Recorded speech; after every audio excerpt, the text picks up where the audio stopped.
Hello everyone, welcome to All the Film Things. I'm your host Elizabeth. This is the first episode of the new year, episode 11 of this wide release.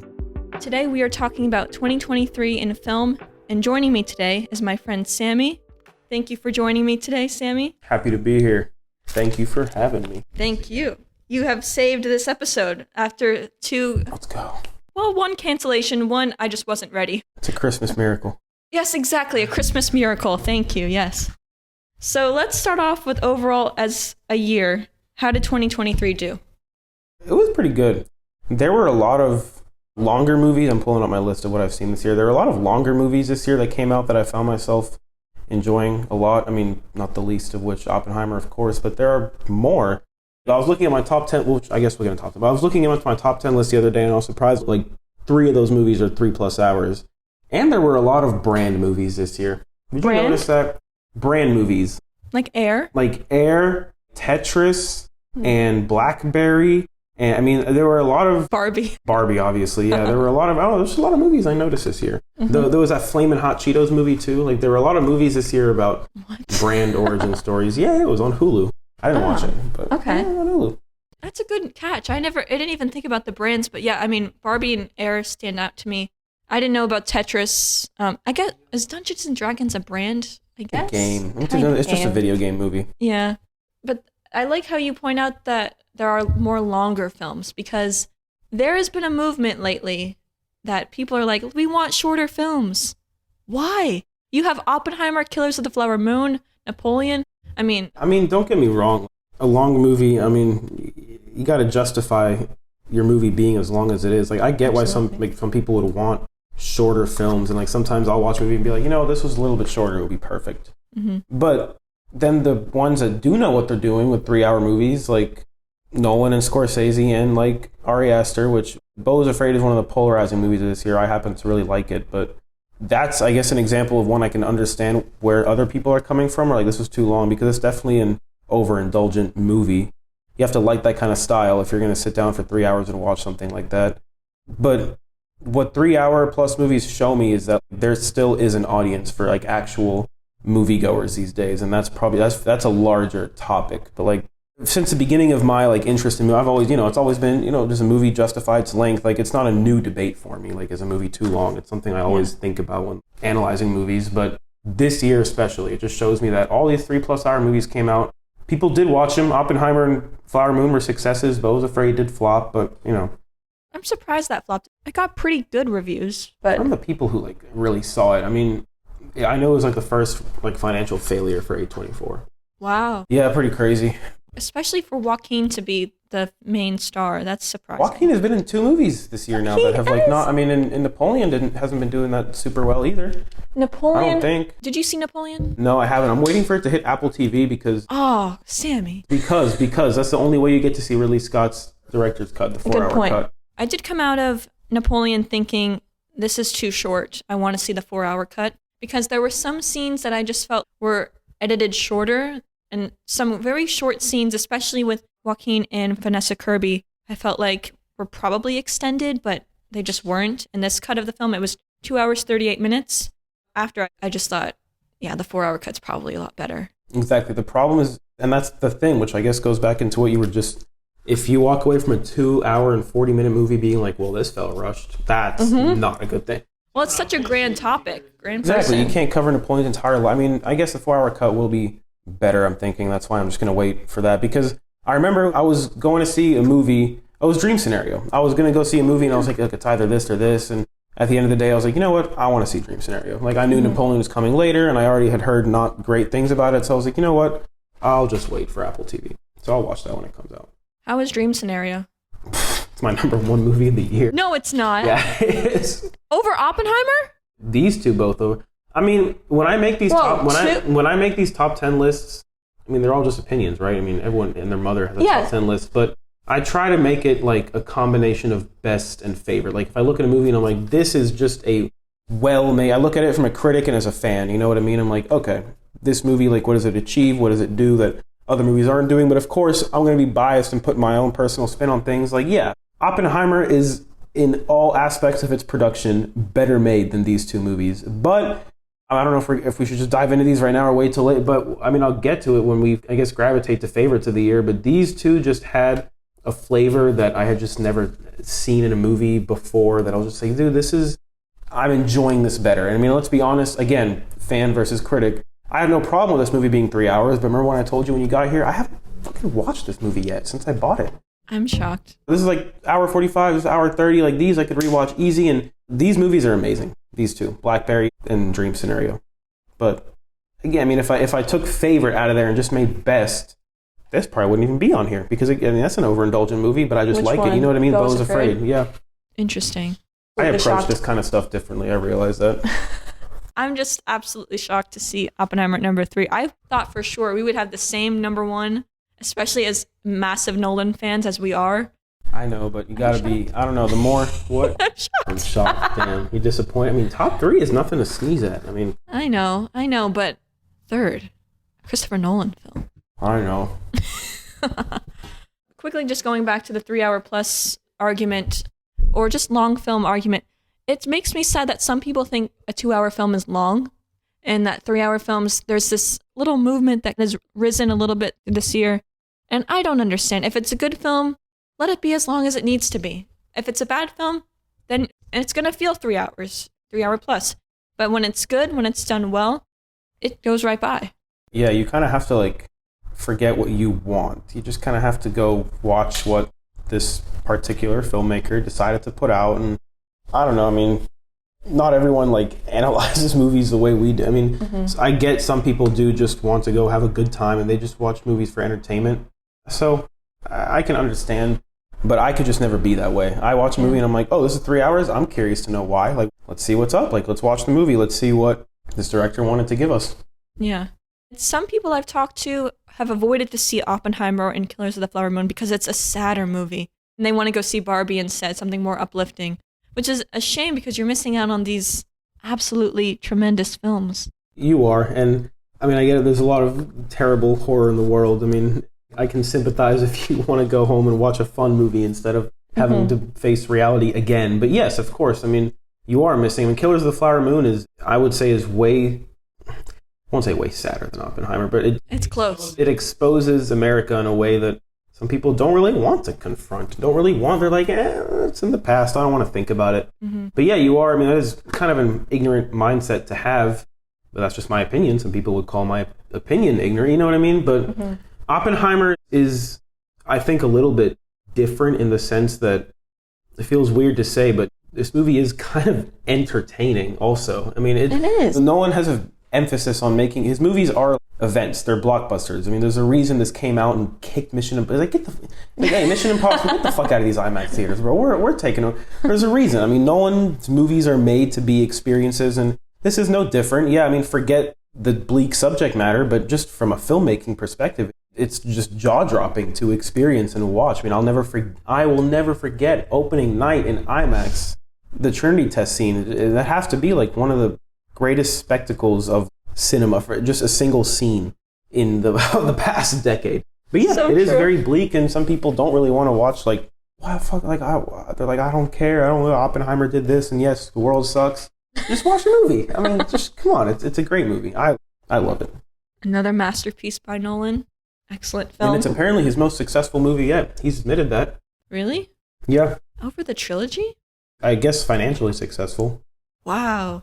That's amazing. A 3-hour biopic. Yeah, I mean, that shows that a 3-hour biopic, half of it in black and white, I mean, is just making money like this. I mean, but only Nolan knew how to do this. In the screenplay book that I have, there's like a preface by the author of American Prometheus, who said, and in the preface, he's like, Nolan was not the first director to approach me trying to adapt my biography of Like, many directors have tried, but they couldn't come up with a script that could elevate this biography into like a blockbuster, an entertaining movie to watch. I mean, when I read that, I was like, damn, who approached him? Like, what directors? Yeah, I want to know who approached him. You know what I mean? Who approached him before? But Nolan just came up with a script, and he did it in such a unique way.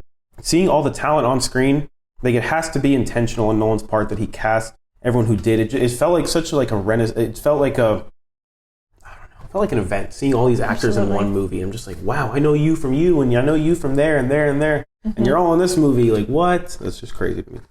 We're actually going to do an Oppenheimer episode that'll come out a little closer to the Oscars, since it is my number one favorite film of the year. That's an episode you guys wouldn't want to miss. We will definitely be going very much in depth on that film. As two massive Nolan fans, we are going to go all in. Stay tuned. That's going to be like February. So 2023, you thought a lot of brands, some long films. Was it a good year, great year, bad year? Let me go to 2022 real quick. Just comparing it. I think it was better than 2022. You think so? Well, at least a few of them, definitely. I mean, some of the films that you have up there, yeah, they're excellent. A24 really kind of popped off in 2022 because didn't they did a lot of the stuff. They did Bodies. They did. Yeah. Did they do the North? I don't think they did the North. And obviously, Everything Everywhere. Yeah, I think I would say 2023 was better. Yeah. But it was better in like the back half. The first half of the year was kind of dry, if you ask me. I don't know. There was Beau Was Afraid, but a lot of the stuff was just the blockbusters. You know, John Wick, Air, Mario Bros. And Air, and Guardians of the Galaxy, Spider-Verse. I loved, but yeah, it took a while for 2023. This is where movies started. This is where all the really good. Most of my top 10 list is actually in this frame right here. Oppenheimer, Tyrone, Killer Flower. Yeah, all this stuff. The Creator talked. Well, no, that's not my top 10. And there's been like an extra dump of films this past month. Like so many films that I haven't even gotten to see yet. Yes, like this top 10 list might look different if I have gotten to see what I really wanted to see. What films have you been wanting to see? There was Past Lives. I didn't get to see Guy Ritchie's The Covenant. I didn't get to watch Saltburn. It's on Amazon Prime. I was going to watch it last night, but didn't. War Pony, The Lesson. No one even probably knows. Sounds familiar. Yeah. What else? Oh, Ferrari's still coming out, and I really want to see Ferrari. That might make a top 10 list, so I might go try to see Ferrari, actually. That's coming out Christmas, I think. Yeah, it is. That's going to be good. I hope it's in IMAX. I don't know if it will be. What else would be in IMAX right now? I know Oppenheimer just got a theatrical run again, but not in IMAX. I will go back a fourth time if it goes to IMAX. That's the only way I'll go see it. Yeah. So as for films that you've missed, you got to see Past Lives. That is my third favorite film of the year. It is a true film. Like, it is so original.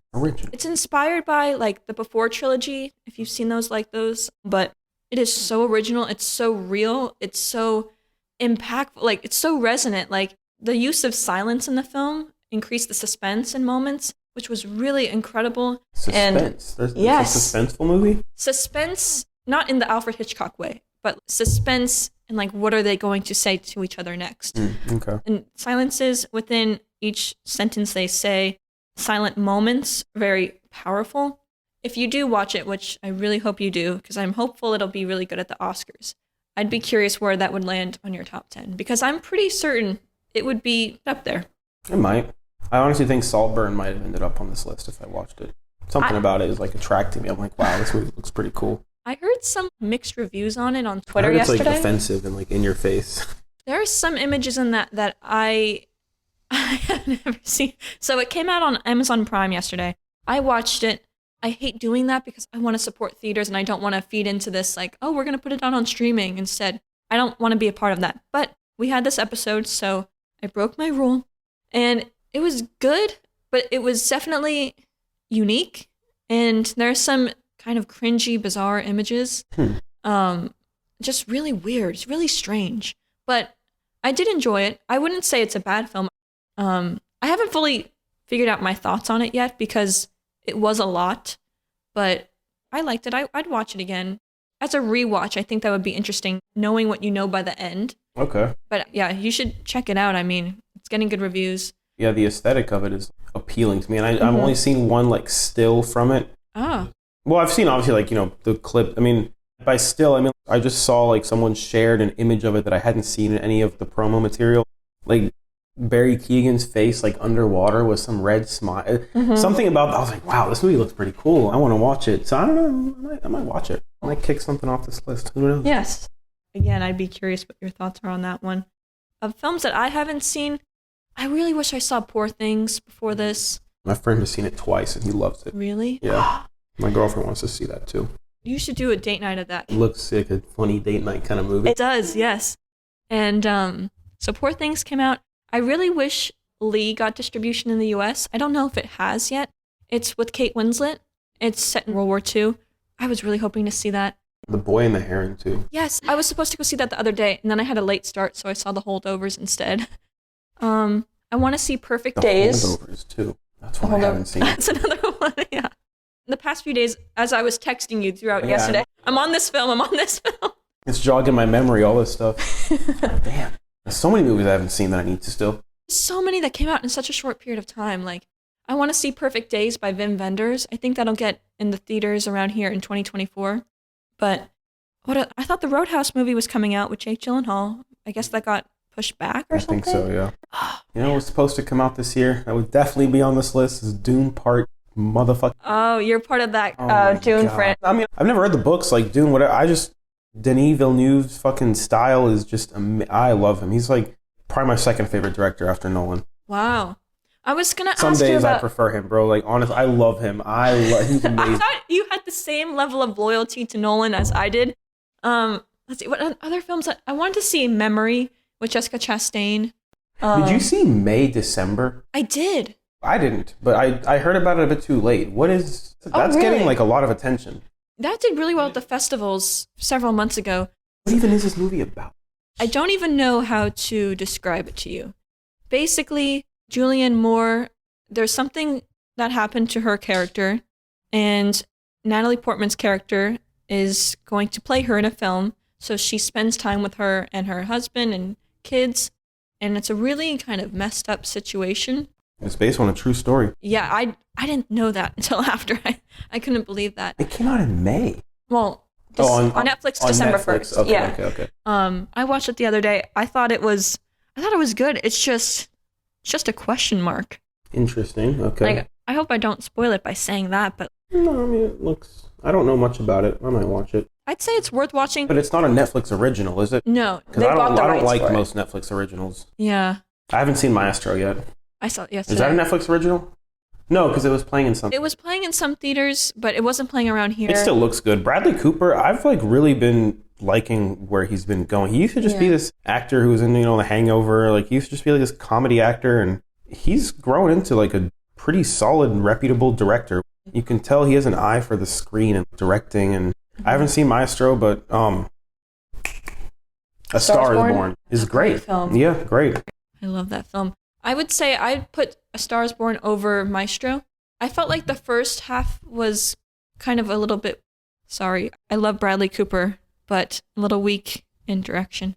Okay. I felt like the latter half was stronger, and Carey Mulligan, oh my God. Yeah, because that's the only reason I would watch it is for him and her. Because, I mean, I don't really care about the person, and it's about his love life. Like, whatever, I don't really care about his love life. I would only really be watching it to try to kind of get an eye for, Bradley Cooper's acting and directing and Carey Mulligan's acting. So the fact that you said the first half is a little weak on direction is already like, should I really watch it? It's definitely worth watching. Okay. Honestly, that one made me cry yesterday. And I wasn't expecting to cry. Oh, A Star is Born made me cry too. Oh, yeah. But Maestro is definitely worth watching. Bradley Cooper was excellent, but I think we're safe with Cillian as Best Actor, at least I hope. Who do you think is going to take this stuff home? Well, I want Lily Gladstone to win her category. Cillian Murphy, I want RDJ to win because I manifested the Nolan RDJ collaboration when I was 11. Barbie is 100% taking home some awards. Really? I mean... 100% is taking at least one. Well, which one? Oh, well, the song. Billie Eilish's song is Music so good. Or set design, Well, set design, yeah, I guess. Barbie's, that's definitely the best part about Barbie for me is the sets. Yeah. The sets were, amazing. Greta Gerwig's direction on that was perfect. It was literally, as a child, you brought these things to life in life-size form. It's amazing. Yep. So... I don't know who's going to win Best Actor. There were a lot of strong performers. I mean, I don't know, Michael Fassbender and The Killer, Nick Cage in Dream Scenario. I'm not seeing their names on the nominations already out. They had the short list that came out recently, but... Did you watch this movie? I think I already asked you. Leave the World Behind. I almost did, but then someone commented on Letterboxd. I forget which friend did this, but it was something about not being good for those who are paranoid or something. And I don't know if I would... What, is that accurate? Sammy's quiet. Okay, I don't really get scared watching movies, right? Well, clearly you have a whole Friday the 13th shrine, slasher horror shrine. Movies and even psychological horror movies and whatever horror. I mean, I'll watch them and I'll feel what they need me to feel, and I will in the moment be like, yeah, it's cool, but Leave the World Behind left me with a feeling that no horror movie has ever left me with. Oh no. So I can't handle it then. Let's just say this. If and when America's next major war breaks out, oh no, this is probably how it's going to go. It shows you how easy it would be to cripple our entire nation. Not with airstrikes, not with nuclear bombs, not with fire, not with this, but by targeting these things in our pockets. It's already in my brain already. I've already thought about this for years. So yeah, this is how to cripple us. That phone. I already have ideas on what it probably is. I'll tell you about it. Think about how after. much we rely on our phones for information, not just for entertainment and social media. This goes beyond social media. This goes to like information. How do we get our information? How do we know what's going on in the world? How do we get around? GPS. If you didn't have that GPS, would you have made it here? No. You know what I mean? Like, you take that out, what happens? I mean, the story of this movie is its greatest strength because, again, critic versus fan, it definitely has a lot of issues. It has pacing issues. It has script. The script is very clunky. What elevates it is the cinematography and the acting. Mahershala Ali, Julia Roberts, Ethan Hawke, everyone in this movie gives their A game. So it's I don't know if I could re-watch it because it does have some serious issues. Sam, I'm probably going to mispronounce his last name, but Esmail, that's how I'm pronouncing it. This is his first movie, but he's made a series before, Mr. Robot.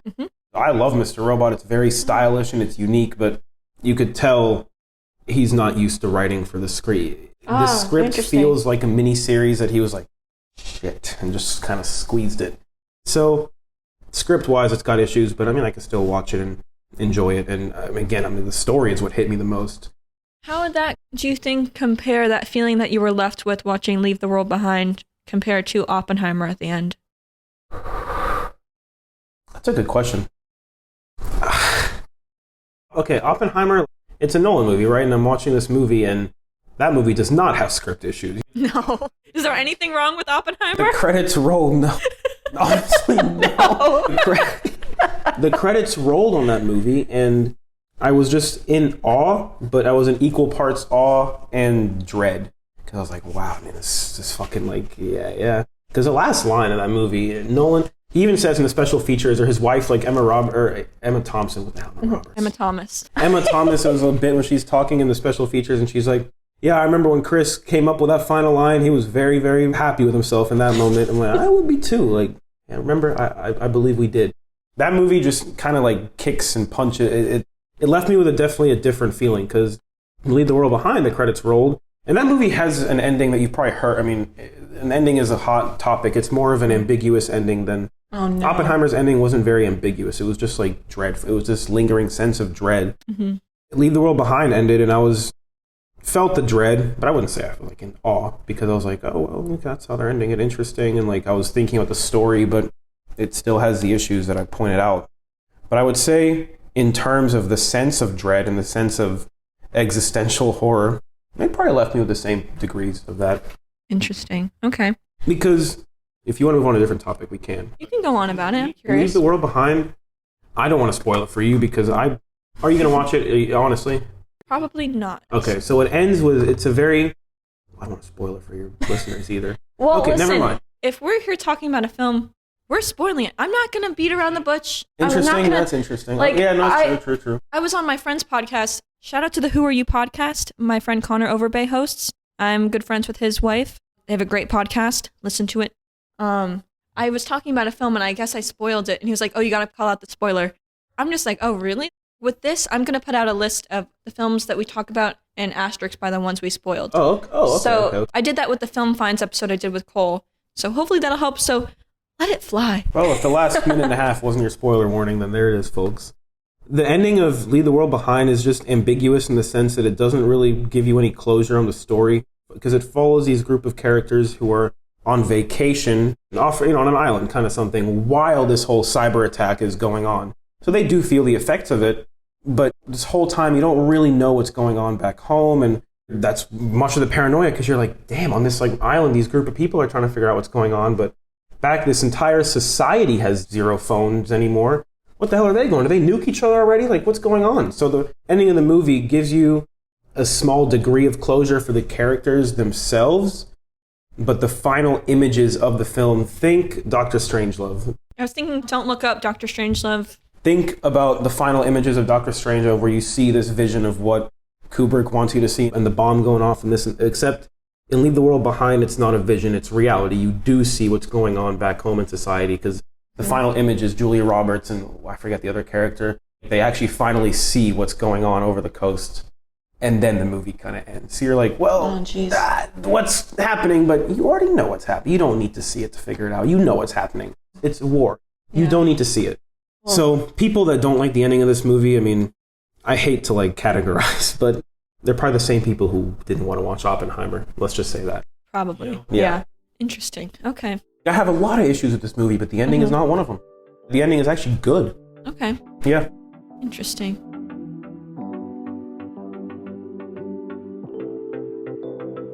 We mentioned this before when we talk about our favorites.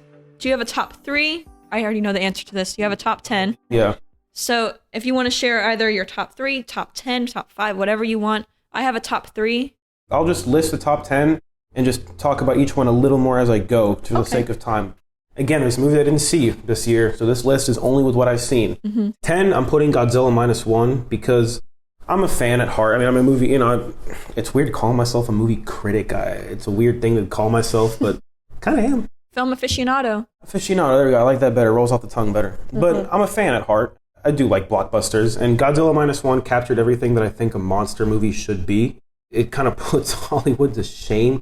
It was only going to play in the US for a week, but look at it. It's already still playing. It's getting a black and white release back home in Japan. This movie is slaying. Wait, is this a Japanese film? Yeah, Godzilla -1 is there subtitles? Yeah. Oh, I love that. Yes, Godzilla -1 is beautiful. It is what a monster movie should be. A foreign film blockbuster that's very popular in the US. That's amazing. Keep in mind, this is coming out in a time where we are churning out Godzilla movies. It's not as if people were starving for a Godzilla movie and they're like, oh, Japan's the only option. They got options here. There's a Godzilla TV show on Apple TV. People are choosing this, and it shows you what people want in a monster movie. That's number 10. Number 9, I put Killers of the Flower Moon. I wanted to put this higher up, but at the end of the day, and again, you heard me speak in defense of long movies, but there's a point where I have to be like, okay, this is a 3.5-hour movie. And you absolutely feel the length of this movie. The people who try to make the argument for not feeling, I'm like, no, listen, you can like the movie, you can love it, but you feel the 3.5 hours. I would agree with that. I mean, there was a point for me towards the end when the courts kind of were going on. Around that point, I was starting to feel like, okay, it's starting to feel 3.5 hours. But it's such a brilliant film that I don't mind. I can take a moment and say, like, yeah, I understand it's 3.5 hours, but I'm still enjoying it, but I feel it now. I feel it 100%. I mean, it's a masterclass. It's shot in a way you don't see movies shot anymore. I mean, it feels nostalgic, kind of. And I love the movie and I love every aspect of it, but I put it number 9 because, I mean, 3.5 hours. How many times I'm really going to revisit it? Like, it probably falls into more of the best instead of favorite category of this kind of list, you know? You've only seen it once? Yeah, I've only seen it once. It's coming out on Apple TV. I'll probably watch it eventually. Okay, 8, Infinity Pool. If you have a weak stomach, you probably shouldn't watch this movie. It's a horror film, right? It's a horror movie, but it's Cronenberg. It's Brandon Cronenberg. It's David's son. Oh, okay. Interesting. David came out with Crimes of the Future, and yeah. I think he's working on something else now. But Brandon Cronenberg has 2 movies to his name, Infinity Pool and Possessor, which was 2020, and that was a favorite of the year for mine. I really like where Brandon Cronenberg is headed with his career. But this movie probably won't end up on a lot of people's lists because it is a very provocative and grotesque movie. But in my opinion, it serves its purpose. It's very grotesque and very you're like, you don't really want to look at this stuff. But at the same time, it serves a higher purpose towards the themes of this. The theme of this movie is basically, if there were 0 consequences for your actions and you could indulge in whatever you wanted to indulge in, every wicked thought you have, you could bring to life, and there were no consequences, how far would you go? Kind of sounds like The Purge. But better. Okay. No, because The Purge is like 190. This movie, it makes you uncomfortable because you probably don't really realize subconsciously until like towards the end how much you're letting it kind of affect you, and you're like, damn, if there were no consequences for what I would do, what would I do? And you don't want to really look inwards like that. And it's crazy. I love Infinity Pool. It's insane. Mia Goth is excellent in it too. Mia Goth is whew. She's becoming like the horror girl. Her films, like last year was big for horror, as we talked about in our 22 in film episode last year. But she's becoming like this horror star. People are really liking her. Of course, I haven't seen her in anything because I can't watch horror films, but... I can't wait for Maxine. It'll be crazy. Oh, right, yeah. You can watch Pearl. You can watch Burn. I don't think I can. Yes, you can. I don't think I can. It's very slow burn, and it's very, I haven't seen the menu yet. If you can watch The Shining, the menu, fuck the menu. What if you could, I thought you liked that film. It was alright. I'm just saying fuck the menu in terms of that's not scary. Come on, you can watch the menu. After. All right, now this one that you're about to say is one that I really wish I could watch because I love Joaquin. So then I'll toe around spoilers for your sake. The more I look at this, the more I feel these two should be switched.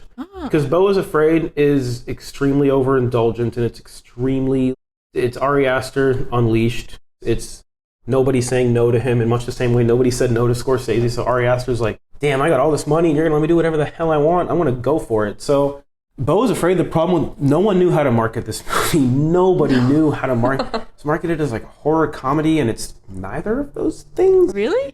Maybe a little bit of a comedy, but this movie's not scary. Oh, I've heard about this scene on Twitter that's terrifying people. What scene? I don't know. Something about, was it a basement? Okay, so it places you within the character in a way few movies do, in that Joaquin Phoenix's character has extreme paranoia and anxiety. List a mental illness, and he has it. You know what I mean? Wow. And he sees the world in much the same way that an overly paranoid... I mean, you know, if I was extremely paranoid about every single thing around me, I wouldn't go walk to my mailbox. I'd be like, no, I'm going to walk and some axe-wielding murderer is going to come and crack. Oh, it's that bad. It's the stuff, it's obviously not real. It's anxiety dialed up to 11, and none of what he's seeing is real, but it places you within his point of view, and everything that he's afraid of is on screen. So when he's walking to his mailbox, yes, you see someone with a gun about to like shoot him and he's running away, and you see him running into a car on accident, trying to cause everything he's afraid that will happen is happening. It's not real, but you see it. Is this like intrusive thoughts? That's the best actually way to put it, yes. Interesting. It's intrusive thoughts. Everyone agrees intrusive thoughts are called that for a reason. They're not real. They're just manifestations of fear and paranoia and anxiety. But you, the audience, sees what he's afraid of seeing.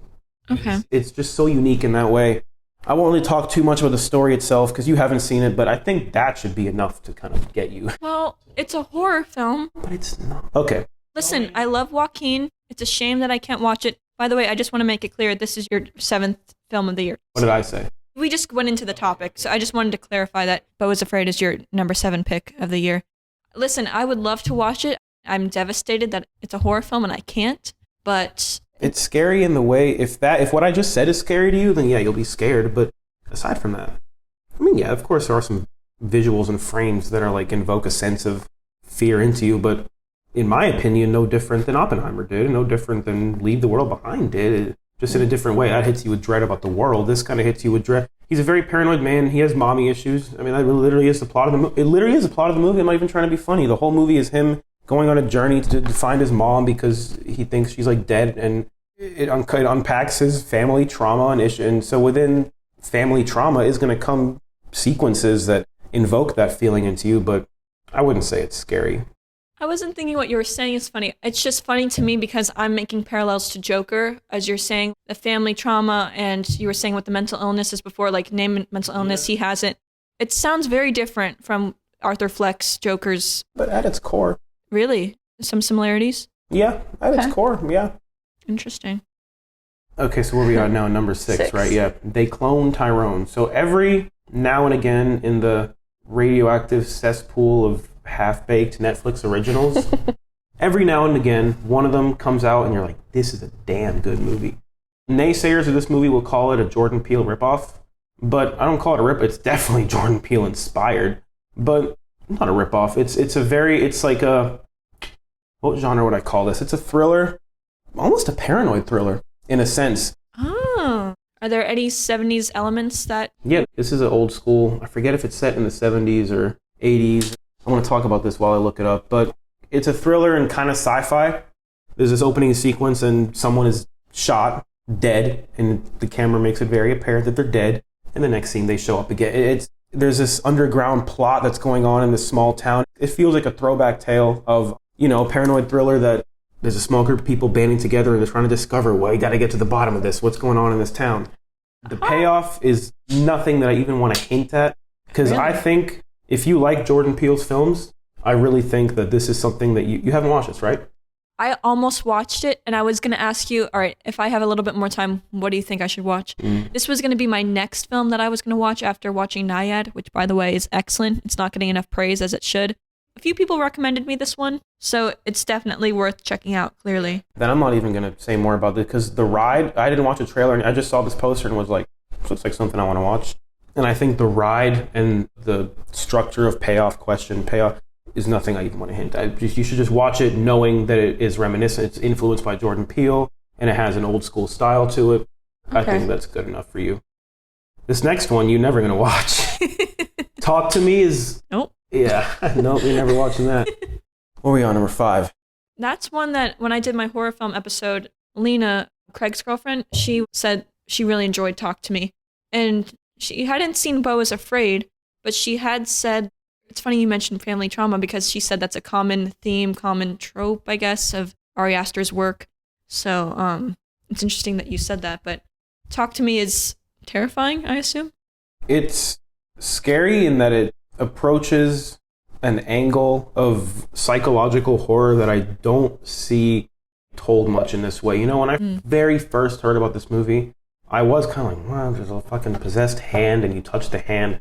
Come on, this is going to be some like cheesy, like campy, some horror comedy or something. And then the more I kind of saw of it, this movie for a while, it was playing in a trailer in every theater and I couldn't avoid it. So I did see the trailer and I'm like, this actually looks pretty good. It's more psychological / supernatural horror than like body or physical or anything like that.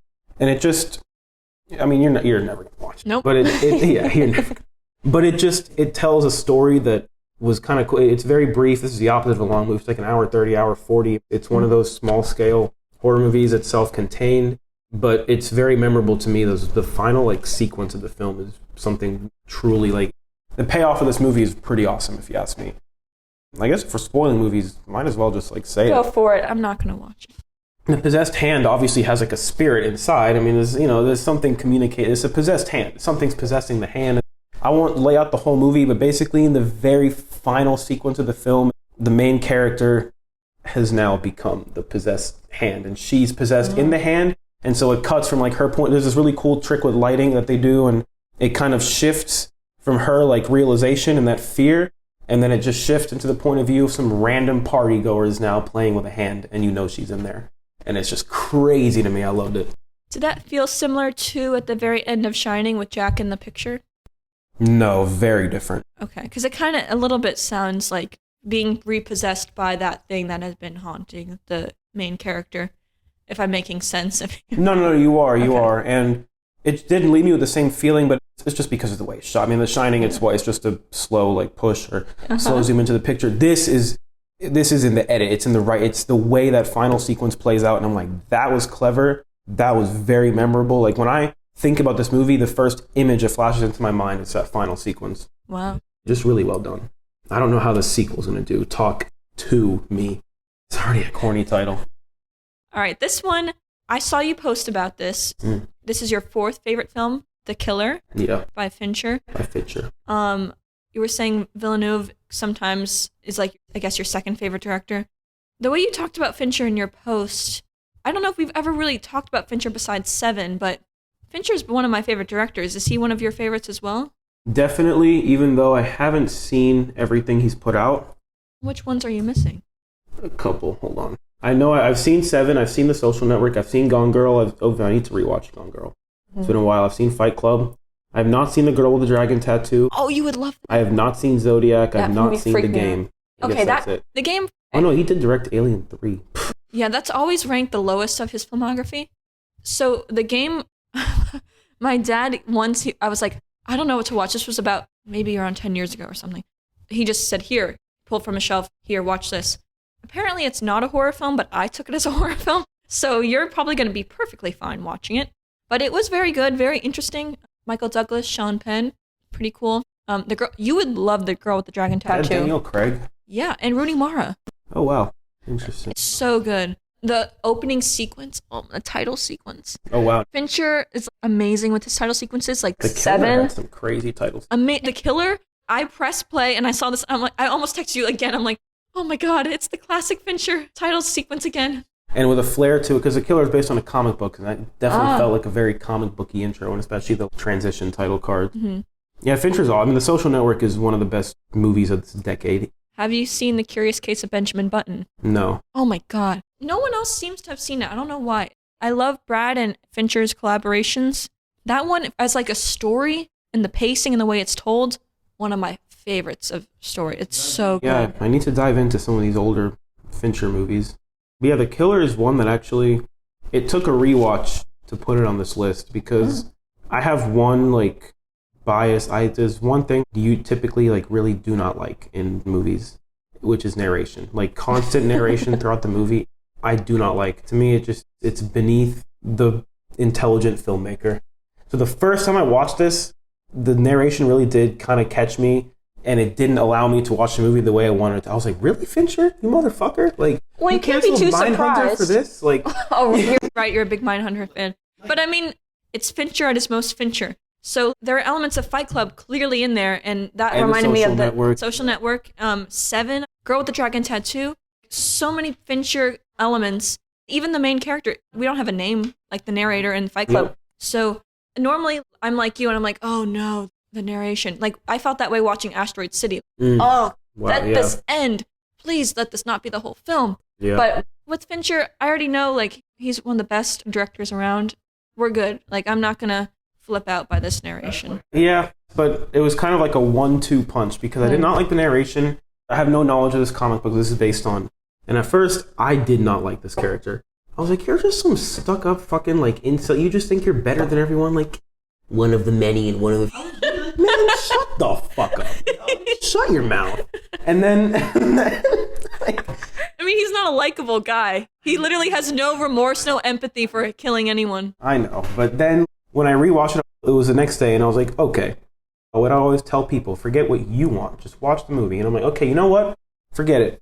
I'm just going to watch this and really, really dial in and see what Fincher was going for. And that's when it clicked. I was like, okay, this is a really well put together story. I mean, this guy is obviously everything I just said is still true about this guy, but it's the fact that he does have this worldview, and in one fell swoop, his entire worldview is shattered. And for the rest of the movie, he has to pick up the pieces while also coming face to face with himself, because the whole movie he's like, nope, this is not personal. Nope, I don't care. I don't have any feelings about this one way or another. I'm doing what I gotta do. And he says it just the way your voice you're saying. Because I'm better than you, little bitch-ass viewer. And the movie's about that and him just coming to terms because, what does he say at the very end? He's like, now I'm just one of the many. So the movie did click for me upon rewatch, and everything that makes Fincher great is at play in this movie. So it's number 4. I mean, I did quite a turn on this movie. I'm a little surprised it's that high up, especially above Killers of the Flower Moon. It's definitely a good film. I felt like the ending... Oh, by the way, that shot of Tilda Swinton after she's killed with the knife.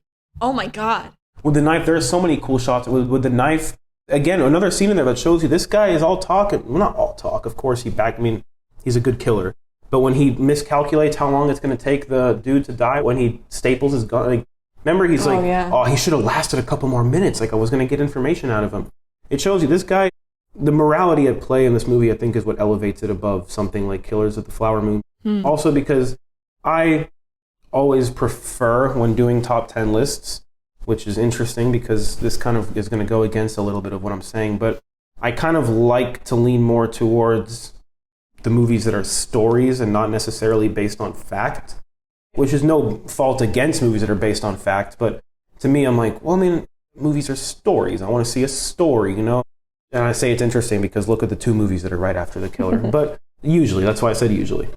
Yeah, that's where The Killer falls. I wouldn't rate it higher than... I wouldn't put it as like my top favorite Fincher films. Like 7, definitely. The Social Network is definitely... Social Network. Yeah, you really love The Social Network. I adore The Social Network. I think the score for The Social Network was ahead of its time. Really? Okay. Yeah. It was definitely good. As I said, wouldn't put it up there with 7 and The Curious Case of Benjamin Button and Fight Club, but it was good, and I'm happy that he returned to his Fincher-type ways after Mank. So, yeah, that's a good one. All right, your number 3. Yep, good old Oppenheimer. But, okay. Okay. I don't know, what can I say about Oppenheimer that I have not already said. I mean, and we already have a full Oppenheimer episode ahead of full us. Oppenheimer episode. So, I mean, I won't dwell on this one. I've said my piece and then some about this movie. It's phenomenal. It's not my favorite Christopher Nolan movie, but it might be his best made one, just for the fact alone that you watch this and know that almost all of this was practical. I mean, watching the behind the scenes special features, like documentary they put together for this thing, just really shows you the lengths that Nolan went to be like, nope, fuck CGI, I'm not doing that. Mm-hmm. And hearing people talk about working with Nolan, it's just such a unique experience, like working on a Nolan movie. Can you imagine? Can you just dream like how amazing that would be if we got to work with Nolan? Just knowing that everything he does is like Tenet, man. Tenet, those cars, that highway chase sequence, he trained people to like drive backwards. Yes, and Robert Pattinson was apparently excellent at it. Yeah, somehow. I'm going to just emphasize this. What makes Oppenheimer just such an incredible movie, I mean, I've already talked about the story and stuff, but really is just the production value. And it's just everything about a Nolan movie always makes me think about his first movie, Following. Mm-hmm. He shot that on a $6,000 budget. Every weekend when him and his friends were free, hey, come on, shoot some scenes from this thing. Like, the spirit of that movie is present in even blockbusters like this, because you watch this movie and, of course, the first thing you probably think is like, wow, visuals. But then it just shows you what you can do with just a camera and just some creativity. One of the best scenes of Nolan's entire career, when Oppenheimer is giving the speech in the stadium and the background is going like in and out and shaking like this and that. Of course, you probably see that and you're like, wow, cool VFX. Do you know how that was done? I saw a video on Instagram of someone recreating that, and I was going to send it to you. It was so cool, like fixing the background of it. And all they did was take a projector with the exact same image on there. Mm-hmm. And then when they hit record, they just move the projector around and like, so it creates that instability. You watch Oppenheimer and you see, I mean, obviously all this is being shot with IMAX cameras, but still, I mean, it just shows you what you can do if you really like approach filmmaking with that heart. Greatest ever. Greatest. Just so good. So damn good. Mm-hmm. Now, the two films that you thought were better than Oppenheimer.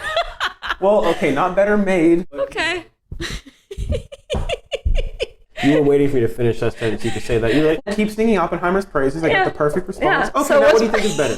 No. Okay. Now, Blackberry, think about the classic, like, documentary-style filmmaking that sitcoms like The Office and, like, Parks and Rec. I'm not saying in this movie they look at the camera. That never happens. But think about that style and that rough around the edges, run and gun style cinema. Don't think about how it in relation to the characters and how they look with the camera and break the fourth wall and all that. Just think about the filmmaking style, rough, run and gun. This movie has such an offbeat, humorous tone to it. And when you think about it, this is the perfect movie to make in a time like this, because BlackBerry was at one point in time like the giant of the tech world. Before iPhones came around, BlackBerry were iPhones. They were top of the line. If you didn't have a BlackBerry, you were poor, you were broke, you were a little peasant, you know? And then when the iPhone came around, BlackBerry didn't take them seriously. They were like, who the fuck wants that? And they crashed and burned. So that's the story about... That's a story. It's a true story. And they take this story, but they don't make it some drama, some sad, sappy, like, oh, look what we once were. They turn this into such a black comedy. Mm-hmm. And it's the perfect way to approach something like this.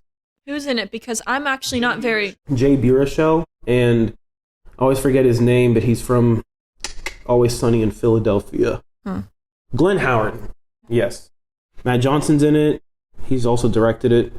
It's like a lower budget movie, but this movie is so rewatchable to me because of the tone of it, because of the cinematography. It has such sharp writing.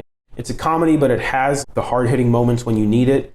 I don't usually say watch a trailer before you watch this movie, but to get an idea of what this movie's all about, you would have to see a trailer. You watched Air, right? I did just recently. Think about Air, if it had that, filmmaking, and if it was more of a comedy, if it was more like funny, Because BlackBerry, of course, how did this movie end? With BlackBerry crashing and burning. Think about this is a funny way to describe this actually. Imagine if you were a bully, right? Imagine if you were a bully and you're trying to make a story about someone who had it all and then lost it. And you're like, I'm going to make you look like fucking stupid pieces of shit. So this movie is made basically if someone was like, yeah, I'm going to bully BlackBerry and make a movie about how they had it all and then they just sucked. Like in The Fablemans? Kind of. But what makes it number 2 is that it's not just hilarious. It is excellently well made. So well produced. So well produced that it's over Oppenheimer. Listen, we can argue about this till the end of time. I know. But that's Blackberry. And the first film of the year, your top pick of the year, Dream with all the Scenario. films you've watched, Dream Scenario. Because Dream Scenario, first of all, I always have a soft spot for just crazy, unique concepts. You know, like in They Clone Tyrone, Bo's Affair. A lot of these movies are just crazy, unique concepts. Infinity Pool. Do you know much about this movie or no? Not too much, I don't think. I know Nicolas Cage is the star. Nicolas Cage, by the way, has been bringing his A game. He's been, lately in these movies he's been in, he kills it in every single one. Even Renfield. I didn't like Renfield much, but he was by far the best part of it. That was a flop this year, I think, right? It was not a great movie, but when Nicolas Cage is on screen, it was entertaining. Nicolas Cage plays this, unassuming nobody. He's an old biology professor. No one really cares about him. He's just coasts in and out of his days. And he's kind of at something of a midlife crisis. And then overnight, he becomes a global sensation because he starts popping up in random people's dreams. They're all talking like, I had this dream. Like if you and I were talking, I'd be like, I had this dream last night. This dude was in it wearing a blue sweater. And he was just standing there raking leaves. And you'd be like, what? I had the same thing. And immediately he becomes a celebrity, a sensation. And so the movie it's a very timely movie because it speaks to like our glorification of like celebrities and humanity's like innate tendency to kind of tear them down afterward. Like, I glorified you, I made you what you are, so I could tear you right down, because he starts appearing in people's dreams. Of course, he starts becoming pretty damn famous, and from there, what happens with that fame? And it's just a really trippy concept to me. And where the movie goes and the themes that it explores hit me a lot because of stuff that I think about like myself. I mean, obviously, if I'm picking a number one favorite movie of the year, I have to put bias because I have to be like, okay, what was my favorite? Like, what did I watch? And I was like, dude, man, every fucking second of this, I'm like, this movie got me. Oppenheimer, I watched and I was like, holy shit, this is an experience. I'm dialed in. I'm not thinking about anything except what's in front of me. Dream Scenario, I'm watching and I'm like, damn, what would I do if I was like, holy shit, that's fucking funny. Like, Dream Scenario engaged with me. Dream Scenario is a movie I'll rewatch time and time again and with a friend and be like, hey, did you see that fucking... If I'm watching Oppenheimer with a friend, I'm not talking. I'm not talking. I'm not fucking talking. I'm being like, if they try, I'd be like, shut the fuck up. What the fuck? Get out of my house. That's the show to the door moment. Like you're talking during a Nolan film. You could go out through there, or you can go out through there, or you can go fuck yourself and go out to the backyard. Yeah. But, Dreams, even Blackberry, I watch and be like, bro, what the fuck? Like, you fuck, like, The look that you could just give someone if you talk during a Nolan film, like the death stare. Oh, I watched Oppenheimer opening night with a friend. Okay. Lucky you. It's okay. I mean, with a friend, and he is a very talkative friend, but he respects film and he loves film and he wanted to come with me, but he's a chatterbox and there will be times and he likes to crack jokes. And when we were watching it at opening night, there were a couple times where he'd like tap me and like say something and like, bro, just not now, man. Let's just talk. Like, not now. Like, not now. My friend, so Jane Fonda came out with 3 films this year. I went to see all 3 of them in theaters, 2 of them with Cole. So shout out to Cole. The one time that I didn't go with Cole, I went with another friend. And towards the end of the film, she taps me. She's like, this is going to happen, and then this is going to happen, and then this is going to happen. I'm like, we're not going to the movies anymore. Don't say that. We're watching the movie. Let it unfold. But that was moving on. I just want to briefly say Jane Fonda still got it. She just turned 86 Thursday, and this was the first time in a while she's done something dramatic. And comparing it to her dad at On Golden Pond, him being in his 80s, absolute difference. Jane has been doing comedies with Grace and Frankie, Book Club 2, and 80 for Brady, but for her to return to the drama, so good. She still got it. It's amazing. I don't think I've seen any movie she's been in this year, so I do need to watch those. Yeah, there's 3, and then she did an animated, The Kraken or something. Oh, Teenage Kraken? Yeah. I didn't watch that. But yeah, that's fine. It's your top 10 of the year. All right, my top 3. Let's go. Number 3, Past Lives, which I said you gotta watch. It's amazing. It would definitely be on this list. Absolutely. I would be curious where exactly it would fit, but it truly an original, a film that is rare today, like a real film, like genuine, excellent story, complex, just beautiful film. Number 2, Killers of the Flower Moon. I mean, I saw it twice in IMAX. Amazing. Nice. Lily Gladstone, her reactions to her sister's deaths, that first one in the forest, one of the greatest reaction shots I've ever seen in film. It immediately started to well up tears. Amazing. And then in the basement, oh my God. Oh, yeah. She's getting that Oscar. She brings such a powerful, expressive performance to what is like, it is a quiet movie overall. It's a quiet, like, meditative. One of the most hardest hitting scenes to me of the movie actually was devoid of dialogue. It was like like kind of blurry, out of focus shots of the fire with the people like hacking away. And cool. It's just this soft music and there's no dialogue. You just ruminate on what's going on. That's why this movie's 3.5 hours, because it does have those moments where it's like, okay, think about what you just saw. Yeah. That in combination with, yes, Leonardo DiCaprio's acting and Gladstone's acting, phenomenal. De Niro was excellent too. One of the best roles in recent years for him. He was so good. Oh, yeah. But I'm obviously going to hype up Leonardo because he's my favorite. He was excellent.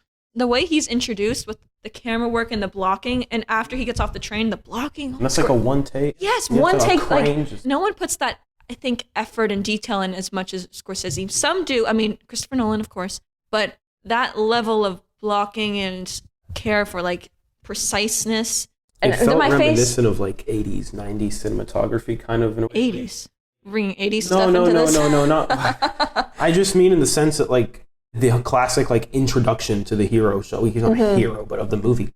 Kind of is, but he knew, like, it's just that eye that Scorsese has. Like, you start the camera way up here, and he already knows where it needs to end. He knows who needs to be where to get everyone. There's a lot going on. It's not as simple as, okay, we're going to do this, and the train's going to stop, and Leo's going to walk off. We just got to time it. It's like, no, Leo's going to do this, and 50 other people are going to be doing that. Amazing. Yeah. Absolutely amazing. He'll get a nomination. Lily Gladstone, I really hope she wins that Oscar. She deserves it. Best actress, I could see it going to her or Margot, man. No, Margot's. I think it's more of Emma Stone and Poor Things, yeah. Yeah, which both of us have yet to see. No. So that's my second favorite. Number one, of course, favorite director, Curious. Oppenheimer. Oh, okay. Oh, what do you mean curious? I'm curious. What's your number one? I have no clue. Yeah, I have no idea. It was Barbie. Yeah, of course. It was Asteroid City. Of course. No, it was absolutely Oppenheimer. I mean, what can I say about it in the short amount of time? I mean, even our Oppenheimer episode, it's going to be like, how are we going to talk about it in a short period of time? Yeah. It's a masterpiece. I'm craving a rewatch. I have a projector in my room, and I've set it up. I got a bigger screen now, so I'm going to watch it with a bigger screen. Yes. There's no other way to... I'm not going to watch it on a TV. Why would I do that? Well, on a good TV, like that TV is pretty... In my room is not a bad TV. I didn't see that one. You didn't see it on. I sent you... Remember when I was watching the special feed? You even said from the little shitty smartphone picture. Oh, yeah. You're like, well, look at that quality. Imagine looking at that in person. That was the fiery image, right, of your lock screen. Yeah. I'm in love with this image. That's got to, like, stay your lock screen. That is so good. It's going to stay my lock screen for a while. I mean, whew, you guys can't see this, but just remember that first IMAX poster of Oppenheimer, the very first poster that came out? Yep.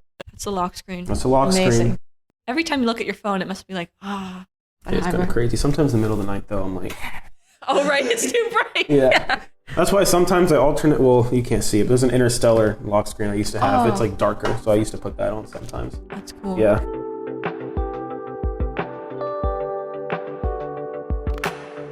So we talked about some of the films that we have missed or have yet to watch. Some of the worst films of the year. What do you think? What comes to mind? I would have to look at what I've seen, because the thing about worst films is I don't really keep them up. I just try to forget about them. Right. Because they're bad. Megan. Oh, really? Squanders an actually fairly good premise. Just squanders it on being some mediocre slop. Didn't like it. Inside had potential. Inside with Willem Dafoe. It was a very artsy movie, and I feel like nothing about what the film was trying to say really stuck with me because of I can see why some would like it. It wasn't for me. I wasn't a fan.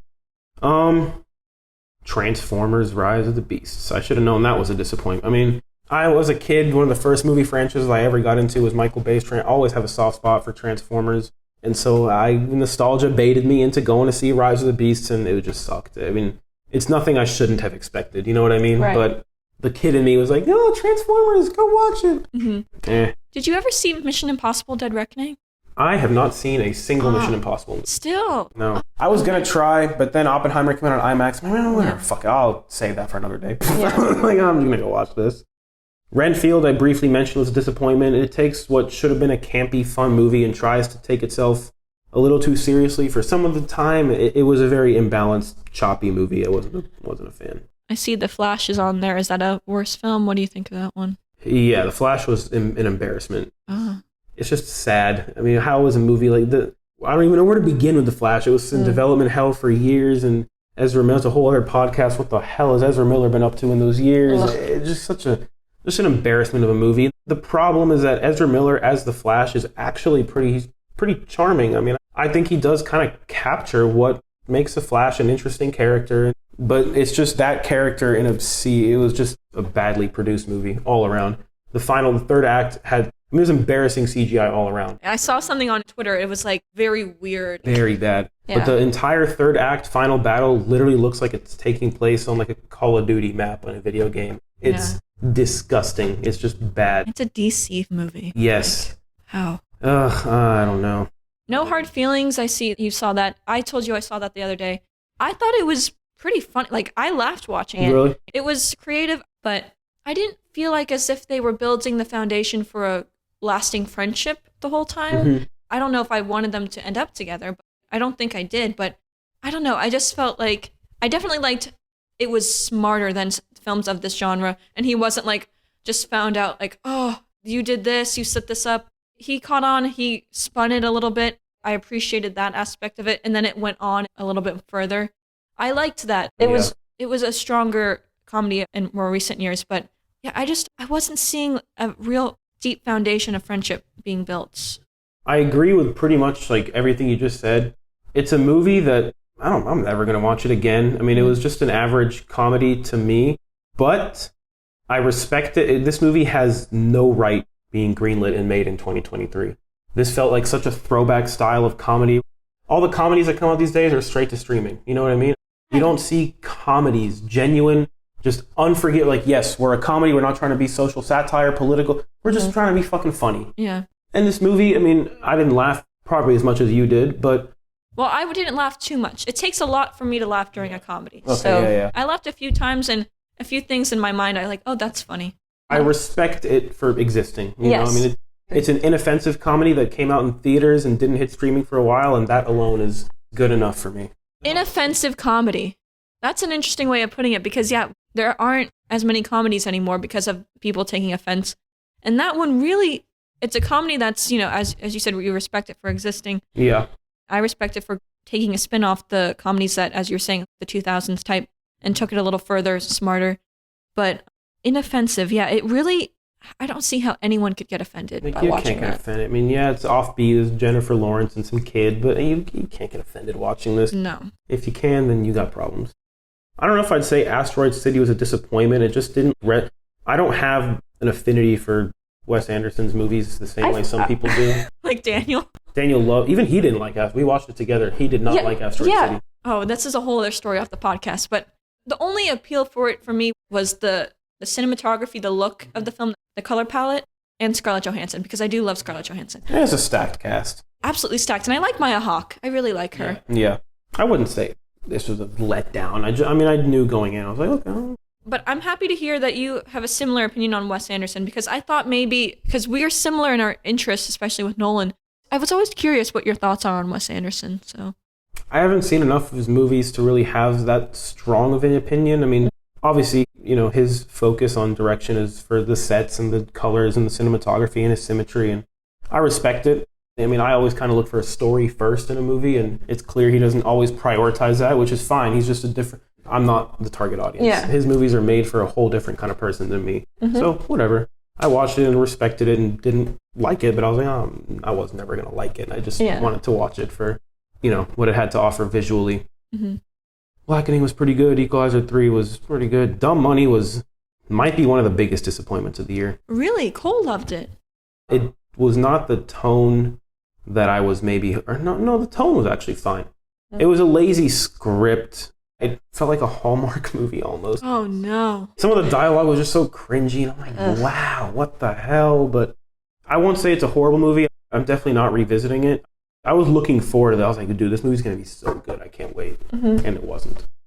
The creator, I was actually working on like a write-up. I have so much to say about the creator. There's no more disappointment. Saw X was as good as the 10th Saw movie in a franchise could be. I didn't like it that much, but Thanksgiving was funny. It didn't take itself seriously. It was campy. Yeah, I already talked about Leave the World Behind. The Creator is a movie that kind of like No Hard Feelings. This movie has no right to exist. It's an original. The key word is big budget. This was a big budget, original blockbuster, not based on any existing IP. It is not based on a comic. It's not based on a fable from the Viking era. It's not based on anything. It's just Gareth Edwards' original vision. What was the last big budget blockbuster that came out that's not based on anything? Not Oppenheimer, not Barbie. No. I can tell you what the last one is. Mission Impossible? That's a franchise movie. I'm talking about a solo, original, standalone. Okay. Like, The Creator was a movie and it ended, and that's actually one of the things I respect about The Creator is it ended with no plan, no post-credit scene, no stinger. It just ended. By all means, a big budget sci-fi movie that comes out this year, I'm surprised the studio wasn't like, put a goddamn post-credit scene on this thing and make it a franchise. I can tell you what the last... Well, it's nice because everything's sequel, spin-off. It's nice that they have a standalone blockbuster. That's kind of refreshing now that I think of it. The last big budget original blockbuster that came out that's not based on a single thing was Jordan Peele's Nope in 2022. Yeah, I guess that would be a blockbuster. It was a blockbuster. It was summer. IMAX. It was shot on IMAX. It was, by all accounts, a summer blockbuster. Okay. The last big budget wasn't a blockbuster because this movie tanked. Was The Last Duel. Right. Tanked. The last one before that was Tenet in 2020. You getting it? You get about one of these a year. Okay. And you're lucky if there's finance, because Tenet was not very financially successful, but by no fault of the movie. It just came out during COVID and it was a mess. So The Creator, I'm so pleased that it exists because I can only imagine the blood, sweat, and tears that Gareth Edwards had to go through to get this thing greenlit. To his name, he has Star Wars, the Rogue One Star Wars, and 2014's Godzilla. I have to imagine that he leveraged those two to the best of his ability to get this. He had to be like, listen, I spawned your Godzilla franchise. Listen, I made a damn good Star Wars movie. Just let me make this goddamn thing. His own creation. And it's definitely influenced by it. I mean, he definitely pours his influences into this, but it's an original movie. It's not based on anything. And all that is to say, I didn't like this movie. Okay. It felt bland, and I feel like it squandered its potential a little bit. But it's a movie that I don't want to say it was a disappointment because the fact that it already exists, to me, I'm like, listen, man, good fucking shit getting this movie made. I didn't like it, but good fucking shit getting this movie made. So I feel like it doesn't matter that I didn't like it. It's just the fact that it exists is good enough. Because it shows that what's the next original? Again, we're not going to get The Creator 2 next. Well, is Mickey 7 a blockbuster? Mickey 7. That's with Robert Pattinson and Bong Joon-ho. That's still coming out though, right? Yeah, it's so weird because it felt like it was going to take so long for it to come out, and now it's in March. Like, it's already coming up. I'm so excited. I think it's called, it's Mickey 76, right? Oh, 17. But what's the budget for that? I don't know. Because I'm putting this into a very niche, 150 million. Then yeah, there we go for an original story. Okay, there we go. But let's put a pin in this and come back when the movie comes out and doesn't start a franchise, because that's what The Creator is. It's something you do not see. And think about the names of the movies the directors that did come out with already. Jordan Peele had a reputable, they were probably ready to give money. They were like, yeah, go ahead, bro. We trust you. No one needs no introduction. Last Duel tanked, but Ridley Scott has so much to his name that they were probably like, yeah, take this money. Gareth Edwards has some small little indie flick he made, which the fact that he went from some low budget indie movie to Godzilla, the studio was like, yeah, we'll give this little kid the reins to a money machine and see what he comes up with. The fact that he made this, pretty crazy. That's one I kind of wish I saw. Joshua and Craig loved that film. The style is awesome, but it's one of those movies that just reminds me of so many better movies. It just makes me want to watch things like Blade Runner. He probably had to make compromises. I feel like when he pitched it, he had to be like, it's like Blade Runner, but this. It's like Star Wars, but this. It's like The Last of Us, because he is smuggling a kid. It's like The Last of Us, but this. So I'm sure he had to compromise somewhat, because I feel like the more original he wanted to be, the less money they would have given him.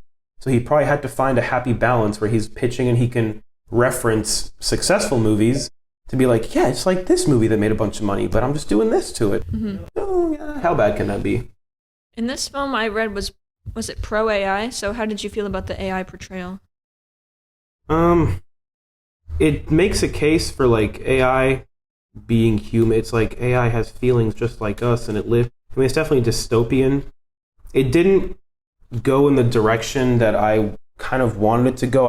I wanted it to meditate on its themes a bit more. It kind of like quickly made its case for in the first half of the movie. The movie was like, AI is good and AI is human, living, breathing, just like us. And it gets that out of the way because then it devolves into a typical blockbuster with its action. I mean, it doesn't capitalize on its themes the way I wanted it to. But I mean, not that I'm saying I wanted it to be AI bad, but I wanted it to be a bit more, I guess I didn't want it to take a side. Okay. The way Nolan didn't want us to take a side with Oppenheimer, he's like, hey, here's this dude. Some of you don't like him. Some of you do like him. Here's a movie. Make up your own goddamn mind, you know? Gareth Edwards definitely wants you to be like, listen, guys, when the AI apocalypse happens and they take over, just remember, they're people too. They have a soul. Interesting. This was definitely in production hell for years, but it was a weird movie to come out in a time where AI is such a prevalent, like, harrowing presence in the world. But that's not his fault. He probably had to go in with whatever release date they gave him. Yeah. Are there any films that weren't released this year that you found that you really enjoyed? Damn, I should keep a log of that, huh? Because the answer is definitely yes, but... So, like, not from 2023, right? Yeah, films that you discovered this year. Does it have to be discovered or movies that I could have even been meaning to watch since last year? Oh, yeah, just films that you watched this year. The Sound of Metal is one. The Sound of Metal, I did not watch that last year when it came out. My girlfriend bought it for me as a gift, and we watched it together this year, and it's a phenomenal movie. Great. It's amazing. What else? I don't know. I really don't know. I don't keep a log of that. I have my whole log. You got to keep a log, too. Yeah, I do, huh? Dang. Yeah, I do. No, I do. There seemed to be kind of another movement of we don't want so many Marvel movies cranked out. What do you think about that? I would think that's a good sign for cinema as a whole, that they're kind of appreciating now, like, all right, let's not make everything a sequel. It's not... I think we're in the beginning phases of like some superhero fatigue because a lot of Marvel movies and Disney movies have been failing. But I don't really care about Marvel anymore. Like, it's just noise to me. I mean, I watched Endgame and that era of Marvel ended for me, and I was like, yeah, it's a good, whatever. I didn't really like it. I mean, I don't follow it anymore. I understand that those kinds of movies mean a lot to some people, and that's all they watch. And listen, you know what, man? Like I said before, movies are an escape to some people. I understand not wanting to watch Infinity Pool when you come home from work all stressed out. I understand wanting to put on Spider-Man, but my fear with those big blockbusters dying out is what that's going to do to movie theaters, because let's face it, how do movie theaters make most of their money? It's not from Megan, it's not from Beau is Afraid, it's from your Marvel movies. That's what keeps the doors open. If those movies start failing, which they have this year, so many of them failed. So many of those movies failed. If those movies start failing and don't bring in money for movie theaters, what is? Well, they may have failed this year, but Barbenheimer, that phenomenon, that did really well for theaters. Mission Impossible, I think, this one didn't do as well as it maybe should have just because of the release date being the week before Oppenheimer. But Barbie and Oppenheimer, those were the big films of the year. It wasn't a Marvel movie. So if it's not superhero, I'm hopeful it will be something else. You know, we can't expect Nolan to crank out a new film every year, and we wouldn't want that. We want him to, take his time with his latest masterpiece and the next and the next and the next. But yeah, I guess what would take over as the big blockbusters, I don't know, but just you got to space it out more. There was the superhero fatigue for a little while, like a decade or so ago or something, and now it seems like it's coming up again, which I just hope there's more of a what's the word I'm looking for? Respect for cinema. There's more to cinema than spin-offs and superhero movies. And yes, this brings in the whole Scorsese versus superhero debate, but I mean, he's got a point. That's a contrived debate to begin with.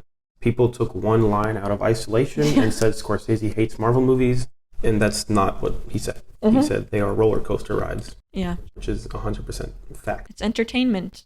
The thing with 2023 in film is that there's good news and there's bad news. The good news is that things like Barbenheimer, things like all these long-ass movies being released, physical media of Oppenheimer selling out, these things that happen throughout the year show that there is still an audience for the theatrical experience, for film.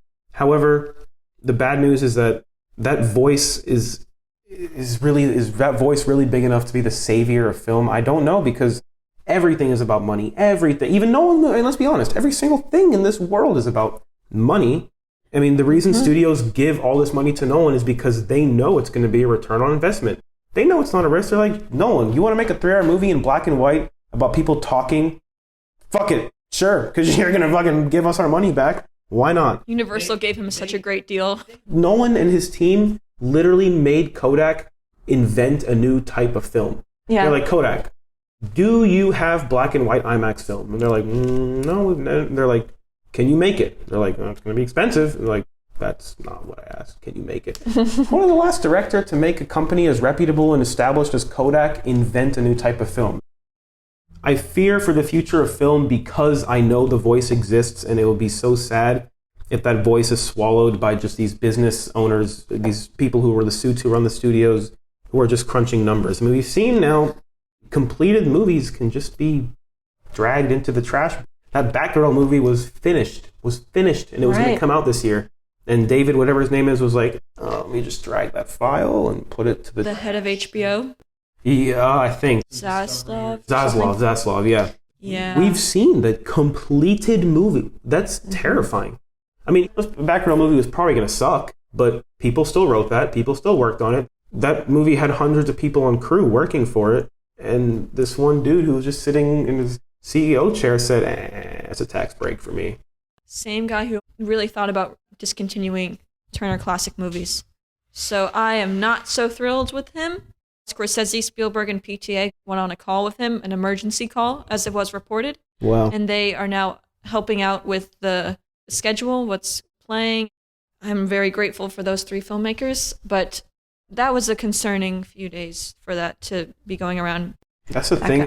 I just feel like the film, cinema, the whole industry and medium as a whole is in a very volatile, messy, transitive state right now. Mm-hmm. And it's going to take the next couple of years to figure out where this is all headed. I mean, we've been talking about this for a while right now. We haven't even touched on the strike. We haven't touched on AI's prevalence in the screenwriting world, which is horrifying. But it's going to take all these factors and all. It's going to take another year or so of mess probably before anyone can really accurately say where film is headed. But the pieces are there. Again, there's good news and bad news. The voice is there, but is the voice loud enough? That's the question, and that's something that we can't decide yet. That's going to be something that is decided in the couple years to come. I mean, the strike has these movies that are delayed now. I mean, Spider-Man Across the Spider-Verse, the sequel was going to come out next year, and now not only is it delayed, it's delayed indefinitely. Oh, wow. We're not talking about a COVID delay. It was going to come out in March. By all accounts, the movie was probably almost finished. It's delayed indefinitely, and it shows you that no movie is safe because Into the Spider-Verse and Across the Spider-Verse, they're 2 of my favorite. This almost was on my top 10 list. I'm kind of surprised it wasn't.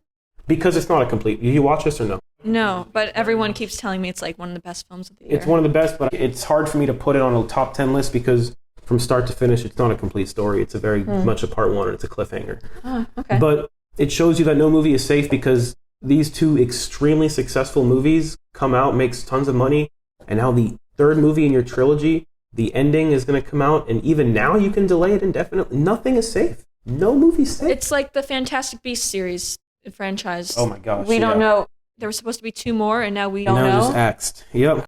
I don't know if it's officially axed, but I want to see the Grindelwald-Dumbledore fight in the 5th film. I assume that would be in the 5th film. Probably would have. Yeah. I have been wanting to see. That's something that we read about. It's mentioned in the Harry Potter books, but to see it and see what happened with Dumbledore's sister, that has been a big question mark on who did it. Maybe we'd get an answer, or maybe it'll still be ambiguous, but at least let us see it, At least let us know. Give us closure. I mean, in a way, I almost don't want superhero fatigue because I know that these blockbuster Marvel movies are what's keeping theaters alive, and if that's the price I got to pay to be able to go see Dream Scenario in theaters, so be it.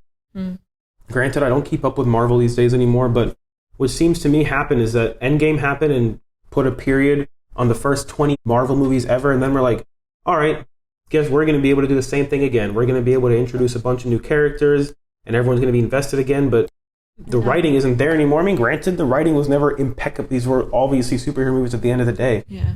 But it seems that these movies now are just about I'm tiptoeing because I don't really want to say things the wrong way, but I do very much mean what I'm saying. Don't think I'm trying to... I really think that these movies these days are all about inclusion, not a bad way, because who the hell am I to say that if a gay superhero makes you feel more hurt in the world, who the fuck am I to say that's a bad... Excellent for you. Mm-hmm. It's just not my flavor, and it's not what I think most people want. I mean, you even have these people that the movies are supposed to be representing. Even they're like, dude, I'm tired of this. Like, just give me a good story. The problem is that they prioritize appeasing everybody and pleasing everybody over good writing. I mean, the first Captain America, the first Avenger, one of the first Marvel movies to come out, that had a badass female character in it, Peggy Carter. Not once was that ever shoved in your face and prioritized over writing. Right. My favorite TV series of all time, Better Call Saul. Kim Wexler on that show is one of the single best written acted characters of all time in any medium I've ever seen ever. And she's a woman, and guess how many times they shoved that in your face? 0. I realize that like this stuff that I'm saying can be, he's just whatever, but I hope that at least I'm putting it in a way that shows that I don't fucking mind. I don't care about gay. I don't give a fuck. Let him kiss whoever on screen. I don't give a damn, but make it people that I care about. I mean, Spider-Man Across the Spider-Verse. Gwen Stacy is apparently some like trans character, whatever. Mm-hmm. You know how many fucks I give? 0. I don't care, because it was a good movie and it never put that in favor of giving us a good story. Right. Give me a good story with characters that I care about, and they can do whatever they want. They can do whatever they want, man. It's about the story at the end of the day. So the story. The Last of Us. But people, you're probably not familiar with the game or the show, are you? No, but it was a big phenomenon. There is a character in the game that when they did the show, they changed his sexuality. And that was a huge uproar, and people were like, bro, my God, this woke PC garbage, this political crap.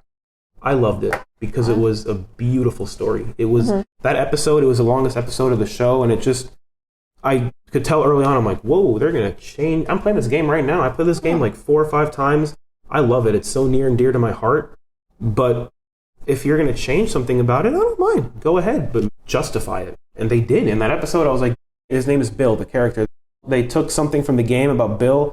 Bill was gay in the game, but his partner like died. It was not a happy ending in the game. So instead they were like, what if we did give Bill a happy ending in the show? I didn't care that there was depictions of man on man. Who cares? I don't give a fuck. It's a good story. Yeah. I loved it. It brought me, the end of the episode brought me to tears. I was like, this is beautiful. This is how you do it. Yeah. So I just care about story.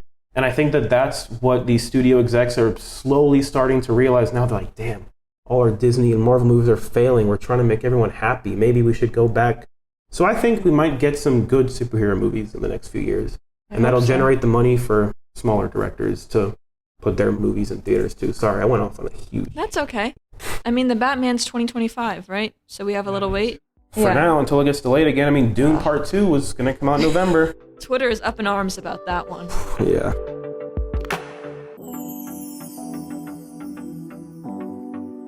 You did touch on 2 topics that I did want to get into. The future of movie theaters, which was a bigger question last year. It seems to be, I'm more hopeful now. Is it safe to say? I think we're still, as you were saying, there's still a concern, a danger to it if we lose the Marvel movies and big franchises like that. I mean, even if that happens, I don't think that's due for it. It's not like it's going to happen next year. I mean, movie theaters have a few more years left in them, but time is going to, well, that's what I'm saying. Time is going to tell if that's the last few years or if it'll finally rise in popularity again. And you touched on this Barbenheimer phenomenon, and I agree. That was one of the best things to come out. Actually, probably the single best thing to come out of 2023 for film. But the thing with a phenomenon like Barbenheimer is it is 100% a product of the modern social media age. This Barbenheimer thing is not a thing that they capitalized on it once it became a phenomenon. Absolutely. But it's not something the studios like pushed. I don't even think they were aware that this was even going to happen. Barbenheimer was completely a product of social media and TikTok and everyone being like, whoa, Barbie and Oppenheimer the same day. Whoa, what the fuck? Look at what that. That's what got everyone to go watch it. It's not the studios. Again, they did capitalize on it once they realized it was a phenomenon. But my point is, something like that happens organically. I think now studios are going to be like, whoa, you see what happened? We can make it happen again. No, you can't. No. Completely original experience. But that's what I'm afraid is they're going to I'm sure probably directors are on the phone right now be like, hey man, I'm making a horror movie and I heard you're making a comedy. Think we should put on the same day? It's not gonna work. It is not gonna work. No, they're definitely having those conversations up in their suits, but it's not gonna work. It has to happen organically, and I'm not saying it won't, but I don't know. I mean, these movies were paired together with this meme fashion because of how popular they were ahead of their release. I mean, Oppenheimer, obviously, I've been hyped for this since 2021. Barbie's been getting a ton of buzz. The point I'm trying to make is if Dumb Money and The Blackening premiered on the same day, I don't know if that would have... No one really knows about these two movies, you know? Right. Everyone knew Barbie was coming out. Everyone knew Oppenheimer was coming out. And then people found out it's the same day, and they're like, let's make this a meme. Mm-hmm. And then million memes later, it became... I was all for it. I could probably dig up some old camera roll memes of Barbenheimer. I was part of the party. I was, but you cannot force something like that. It has to happen organically. Absolutely. So... And another thing you mentioned was DVDs. So we are both not happy with Best Buy's decision to discontinue their DVDs in the next year. Soon after they announced that, Christopher Nolan was, hyping up physical media of Oppenheimer, so no evil streaming service can take it from you. I love that. And normally, I go Tuesday morning, I get my DVDs whenever it comes out. I've been doing this with Nolan films for years. I could not get it until a week later. You got yours, you pre-ordered. Smart. Not too smart. I should have pre-ordered that Steelbook. I know, you really want that whatever. Steelbook. I can't speak can you today. tell I like this image? But whatever. Amazing. You gotta get a poster of that. Yeah. Yeah, You're like, I do. yes, I do. Yeah, I do. You gotta get a giant poster, add to your Nolan shrine. I love it. No, what you're saying about physical media rings true. I mean, I think a lot of what I was just saying about what's keeping these movie theaters afloat can be translated to the whole thing about physical media, because Best Buy, ever since Blockbuster died, Best Buy was the champion of physical media. You wanted physical media, you went to Best Buy. And yes, there's some on Amazon now. There's this website called Grove, which you might have heard of. No. 4Ks. They might have DVDs, but they sell cheap 4K. My point is there are definitely more places than Best Buy to buy your physical media now. But the problem is that Best Buy was the place to go. All these steelbooks that I have, Best Buy exclusive steelbook. If anyone's listening to this and is a collector of physical media, you've definitely heard the phrase Best Buy exclusive steelbook. They were the ones making steelbooks. Mm. And they're just going to stop. And so the question becomes, yes, I can go to Walmart for my movies. The Oppenheimer copy I have is a Walmart exclusive. It's not like Best Buy was the only one doing exclusives, but they were the major players. So the question becomes, yeah, I can go to Walmart. Yeah, I can go to Target. Yeah, I can go on Grove.com. Yeah, I can go on Amazon. But all these places I just listed don't specialize in electronics. They just have a small section. Best Buy sold electronics, or they still sell electronics. So it made sense that they were the ones carrying physical media. So my concern is that none of these other places, Walmart isn't going to look at this decision and be like, we got to take over. Because guess what? They're like, well, we sell groceries too. People just buy that. Mm-hmm. Target isn't going to look at this and be like, guys, we got to take over. They're diminishing the amount of DVDs on their shelves. So who's going to take over? There are these super premium sites. I've bought one or two from them before, but they're expensive. There are some premium sites, like Zavi is one of them, and there's Amazon too, but they sell special edition, like the Dark Knight trilogy stuff that I have. Those are $50 each. Yeah, I know. I looked at the price for the steelbooks and I'm like, oh my God, I only get DVDs, so I have no idea of these 4K steelbooks and all that. They're pricey. Very much collector. I wouldn't recommend you go spend $150 on a Nolan trilogy, but if you're a collector, which I am, if you see my room, you'd know I'm a collector. So my point being is that I was okay spending $50 each because this is the Dark Knight trilogy. I'm not going to spend $50 to get any movie on here. Well, I would have for Oppenheimer, but of course. I'm not going to spend $50 to get John Wick Chapter 4 on Steelbook. There's going to be nobody moving forward now that specializes in selling a wide variety of movies at a fair price, which, bear in mind, not that fair to begin with. 4Ks, movies are steadily rising in price. I have two movies in my cart right now on Amazon that I want to buy. I'm waiting until the right time. Which ones? They're newly remastered, Avatar and The Way of Water, okay. For $50 each. That's $100 on two movies. There's a reason these are still in my cart. I have some gift money coming in. Well, Christmas is coming up. Yes, exactly. So the point is that not only is physical media dying out like this, but the ones that are left are $40 to $50. I mean, discs are not cheap. I've slowed down heavily on buying movies. I had to take a step back. Whew. I used to be able to like take $100 to Best Buy and walk out with a pretty good stack of movies. Oh. If I take $100 to Amazon right now, I'm gonna walk out with 2 movies. Even I have to be like, oh boy. I mean, there's all these movies. At least half of these I would love to own on physical, but I gotta be really choosy. I mean, it's to the point now where I can't even buy this on disc because I have to be like, I can watch it for free on. I have to be very picky and choosy. Such a shame. I really want Killers of the Flower Moon on DVD. I haven't seen a release date for it. It's an Apple original film, so once it hits streaming for Apple TV, then they'll probably come out with the physical. A new added step. That's why next year is going to be the deciding factor, because Best Buy is going to stop in early 2024. Early 2024? Yeah. Oh my God. Early to mid. But the point is there's going to be a brief period of time after that to where it's up for grabs. Someone can choose to take over and specialize in these movies if they want. But it's a very real possibility that these retailers are going to be like, we don't need the money that this is bringing in. It's an absolute shame. Physical media is the way to go. The first episode of this wide release of all the film things, I talked with the film historian Max Alvarez, and he is hopeful that DVDs will make a resurgence because streaming services are starting to fail, which is another topic that I should have put on here. Who cares? The problem is people are willing to be like, well, it works most of the time and I don't have to leave my house, so whatever, I'll put up with it. But they're not realizing that these movies that are on streaming, they don't belong to you. At any given moment, anybody in a suit can be like, what's that movie on Max? Well, I don't want that on there. Fucking take it off and drag it in the... There's some Disney Plus movie original that came out this year. Didn't watch it, never even heard of it, but I just read about this movie that came out on Disney Plus, was on there for like a week, and then it was just removed. You can't watch this movie anymore.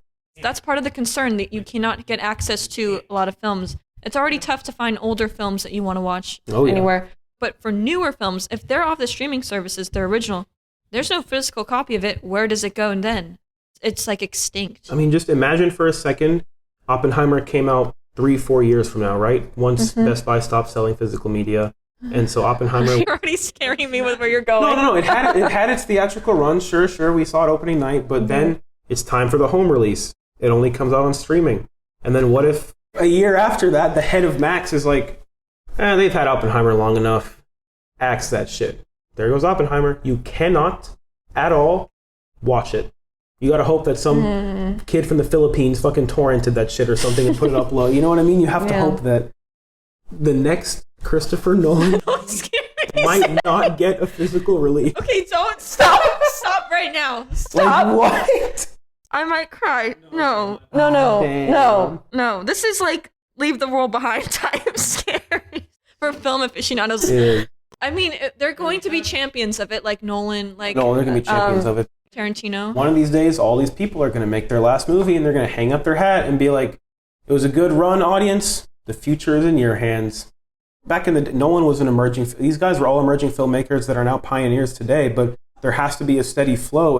I mean, there are obviously up-and-coming Brandon Cronenberg, Ari Aster. There are up-and-coming directors that have their whole careers ahead of them. But the problem is, are they ever, in today's climate, in today's culture, are they going to have the opportunity to have that kind of voice that directors like Nolan and Scorsese did? Because when those people were growing up, everyone loved film. There was no debate of streaming. Everyone was like, movies, fuck yeah. So they were supporting. They were like, I want to see you directors succeed.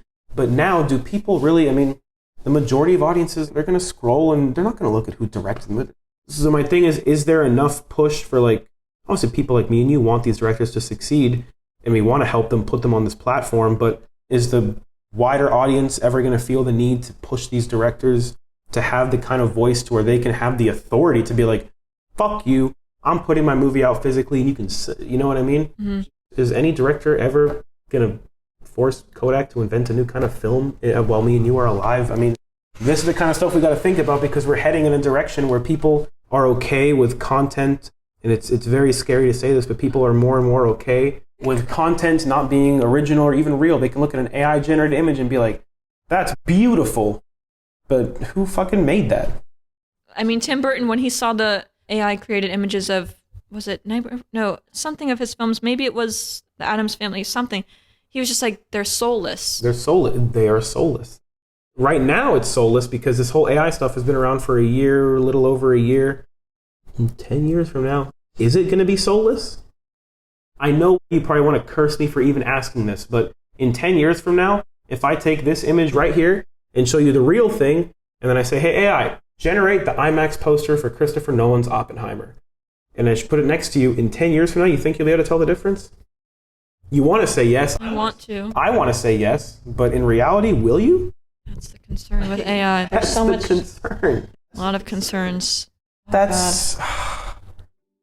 AI is in its infancy, but it's going to grow, and it's growing very fast. The beginning of AI 2023. Mark that.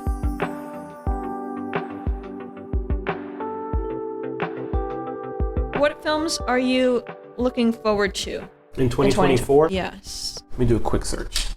As you're searching, I'll just say... I know one immediately is Dune Joker. Part 2, but that's next year? That's what people are I thought saying. it was 25. That's what I said too. Everyone's kind of like, oh, 2024 is just going to be a filler year. There's not going to be much to be excited about. And people are pointing to Joker. Joker might be the one I'm looking forward to seeing. I don't look forward to trailers ever. Right. But I'm definitely going to want, because I have no idea what voice, what is this movie going to be? We have no idea what it's going to be. I already know the trailer probably won't tell you everything either, but definitely looking forward to Joker. Oh, they're making a Twister sequel. I forgot about that. Okay, I'm not necessarily looking forward to Godzilla x Kong, but I have a soft spot for monster movies. I know this is going to be one of the stupidest movies to watch in 2024, but come on, I'm going to go see these guys throw down at IMAX. You know what I mean? Whatever. Mickey 7, as we talked about a few times, that's going to be exciting. Civil War, Alex Garland's Civil War is one that I'm looking forward to next year. Alex Garland is a sci-fi director. He's made Ex Machina, Annihilation, and he made Men, which I haven't seen Men. I heard that wasn't very good, but I do want to watch it. But he's coming out with this movie, Civil War. Ex Machina was so good. So good. I think I told you it right after I watched it. I was like, this film, I didn't expect to love it Ex as much as I Machina did. is incredible. If Beyond the Spider-Verse, by some miracle, gets a release date later in 2024, I'll be looking forward to it. Dune Part 2. Untitled Venom sequel. Ooh, Kingdom of the Planet of the Apes, I think, is next year, too. Looking forward to that. I'm a little wary because it's not Matt Reeves directing, and that's what made me love the trilogy so much, is because it's Matt Reeves, but... You hold that franchise in high regards. Like you said, that's one of your favorite trilogies. It's revolving, and like my top 3 trilogies of all time is the Dark Knight trilogy, How to Train Your Dragon, and Planet of the Apes. What are you looking forward to in 2024? I guess, if Lee gets distribution in the US, I would really like that. Jake Gyllenhaal and Road movie. I haven't seen the original, but from what I've seen, it looks like it'll be very good. Mickey 7, I love Robert Pattinson. 2024. Most of the heavy-hitting directors dropped this year already, I know. so they're going to be quiet. Yeah. We're not getting any new Nolan, Villeneuve, Fincher for a while. I was so spoiled this year. Britney came out with a book. 30 Seconds to Mars came out with a new album. Yeah. Leonardo came out with a new film. Same with Nolan. My favorites just took 2023 and put their stuff out. I now have to wait years for my favorites to do something next. That's the sad part. And also the Oscars episode. Right. Yeah. You guys might see me crying trying to decide between these two. I have a Nolan film and a Leonardo film. What am I going to do? But I got everything this year. You got everything. Why? You got everything. Except for new Britney music, I would You're say. going to have to be patient for a little bit more. Yeah. New Mars album comes out every 5 years. Nolan, it's going to be a few years. Leonardo, I don't think it's set what his next film is. Unless he's doing that film with PTA and Joaquin, which, if that happens... It should drop again. That was a rumor that they would film over summer, but of course the strike. Yeah. So, I don't know what's going on with that film, but oh my God, Leonardo and Joaquin? Are you kidding me? That's one of the dreams. That's some talent, yeah. We just needed Leonardo and Christian Bale to do a film. Yes. And yeah, we Please, do. Yeah. I think we talked about it in our Nolan episode that if we can get those two to unite for a Nolan film, oh my God. And him and Kate Winslet, which Nolan tried with Inception. But couldn't, That would be amazing. But yeah, 2024, not too many I'm thinking of, but you have some that you're excited about, even though you're not so... I'll hear about more. I'll tell you most of the years ago. I have the few that I'm looking forward to, but I always learn about movies coming out later that year, within the same year. So, half the movies on this top 10 list I didn't know were coming out until 2023 already. Yeah. And also to see what the festivals are doing, the course. smaller films. We're going to hear about that later on in the year. Perfect Days. I didn't know Wim Wenders came out with a new film, but I'm excited for that. You always got to see what's coming out still, yeah? Mm-hmm. Cool. So you have a YouTube channel. I do. And where could people watch your videos? My YouTube channel is just my name, So Samy El Kamel. My name is probably going to be listed somewhere on there. So my YouTube channel is just my name. Some of my videos I have on my website too, but most of those you'll be able to find on YouTube. Which just look up my name. You'll see me there. Right. I have a short film I made like a year ago. I have one I'm coming out with soon that I'm in the editing phase of. And a couple of videos, like long form videos of film, like most recently a video ranking all of Christopher Nolan's movies. That was a very good video, even though it was really tough for you to rank. I It was understand. very tough. The list went through many iterations. Yep. Yeah. And you're coming out with a top 10 of the year. You're hopeful? Hopefully, yeah. Okay. I might try to watch a couple more, like Saltburn, some of the movies I discussed earlier, before I make a video. But I do want to make a video about top 10, yeah. Because I have a list here, but it's not public. You know what I mean? It's just my list. So if that's not out by this time of the episode, this is coming out January 3rd, I believe. Just stay tuned for that. Stay tuned. Hit that subscribe. You know what it is. Yes, just subscribe Samy El Kamel on YouTube. Thank you for joining me today. This came together in a short period of time, so I'm so grateful that you were able to. Thank you. I'm glad to. This was a great conversation, and honestly, with these topics, it was great to have you on this episode. So always like discussing this stuff, yeah. Yes, thank you. And is there anything else you would like to plug, whether it be your own work or a film recommendation, a quote, saying, anything you would like to end our episode with today? Go watch They Clone Tyrone. It's on Netflix. Most of you probably haven't seen it. It's very unique. It's not my favorite of the year, but it's in the list. And if I really had to give a shout out to one unique voice this year, it would be that movie. It's good. You best not knowing much about it. You guys should watch They Clone Tyrone. All right. I'm going to also say, because obviously Oppenheimer Killers of the Flower Moon, I put that in my top 3 and Past Lives. But also, Naiad really surprised me. Annette Bening, Jodie Foster, incredible story. It's very story focused. It's on Netflix. Very good. I really enjoyed it. But again, thank you for joining me. Thank you all for listening. There's some exciting episodes coming up, some interviews, some really cool topics, and Samy will be back for an Oppenheimer episode. So keep on the lookout for that. You're ready. Oh, I'm ready. And yeah, until next time, bye everyone. See you guys. Have a nice day. Merry Christmas. Ooh, it's already after Christmas. You can cut that part out. You can cut by the time you're going to listen to this.